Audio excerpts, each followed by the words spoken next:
जयमसी प्रकाशको पुस्तक 5 अध्याय र 6 अध्याय। चर्मपत्रको मुठो र थुमा। सिंहासनमा विराजमान हुनुहुनेको दाहिने बाहुलीमा भित्र र बाहिरपट्टि लेखिएको एउटा चर्मपत्रको मुठो मैले देखेँ, जो 7वटा मोहर लगाएर बन्द गरिएको थियो। अनि एउटा बलवान स्वर्गदूतलाई ठुलो आवाजले यसो भनिरहेको मैले देखेँ, यो मुठो खोल्न र यसका मोहरहरू तोड्न योग्य को छ? स्वर्गमा अथवा पृथ्वीमा वा पृथ्वी मुनि यो चर्मपत्रको मुठो खोल्न वा त्यसभित्र हेर्न सक्ने कोही थिएन। कोही पनि त्यो चर्मपत्रको मुठो खोल्ने अथवा त्यसभित्र हेर्ने योग्यको नपाइएको हुनाले म खुबै रोएँ। तब धर्मगुरुहरू मध्ये एउटाले मलाई भने, नरौ, हेर, यहुदाका कुलको सिंह दाउदको मूल यो मुठो र यो 7वटा मोहरहरू खोल्न विजय हुनुभएको छ। तब मैले एउटा थुमा उभिरहनु भएको देखेँ, जो मारिएको जस्तो देखा पर्नुहुन्थ्यो। उहाँ सिंहासन र 4 जीवित प्राणीहरूका बीचमा र धर्मगुरुहरूका माझमा हुनुहुन्थ्यो। उहाँका 7वटा सिङ र 7वटा आँखा थिए, जुनहरू सारा पृथ्वीमा पठाइएका परमेश्वरका 7 आत्मा हुन्। उहाँ जानुभयो र सिंहासनमा विराजमान हुनुभएको दाहिने बाहुलीबाट त्यो मुठो लिनुभयो। जब उहाँले त्यो मुठो लिनुभयो, तब ती 4 जीवित प्राणी र 24 धर्मगुरुहरू थुमाको सामुन्ने घोप्टो परे। प्रत्येकको हातमा वीणा र धूपले भरिएका सुनका पात्र थिए, जो सन्तहरूका प्रार्थना हुन्।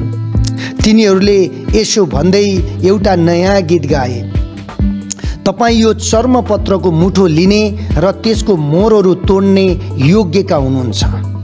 तपाईँ मारिनुभयो र आफ्नो रगतद्वारा तपाईँले परमेश्वरको निम्ति हरेक कुल, भाषा, मानिस र जातिबाट मानिसहरूलाई छुटकारा दिनुभयो र तिनीहरूलाई राज्य र हाम्रा परमेश्वरका पुजारी बनाउनु भएको छ र तिनीहरूले पृथ्वीमा राज्य गर्नेछन्। तब मैले हेरेँ अनि सिंहासन, जीवित प्राणीहरू र धर्मगुरुहरूका वरिपरि धेरै स्वर्गदूतहरूका आवाज सुने। तिनीहरूको सङ्ख्या लाखौँ र करोडौँ थियो।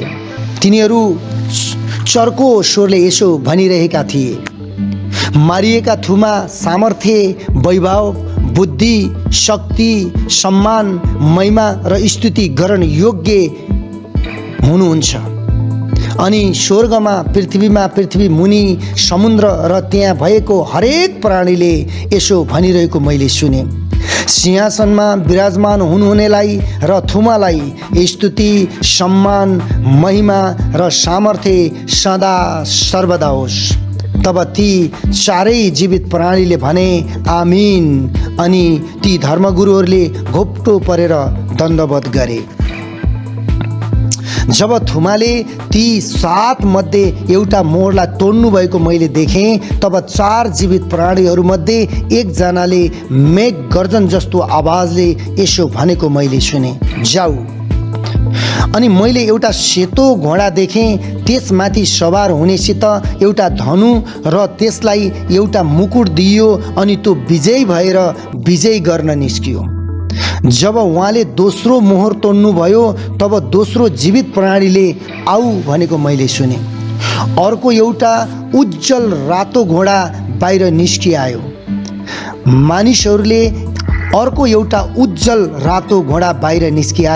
मानिसहरूले एउटा अर्काको हत्या गरून् भनी यस घोडा सवारलाई पृथ्वीबाट शान्ति हरण गर्ने अख्तियार दिइयो। त्यसलाई एउटा ठुलो तरवार दिइयो। जब उहाँले तेस्रो मोहर तोड्नुभयो, तेस्रो जीवित प्राणीले आऊ भनेको मैले सुने। मैले एउटा कालो घोडा देखेँ। घोडा सवारको हातमा एउटा तराजु थियो।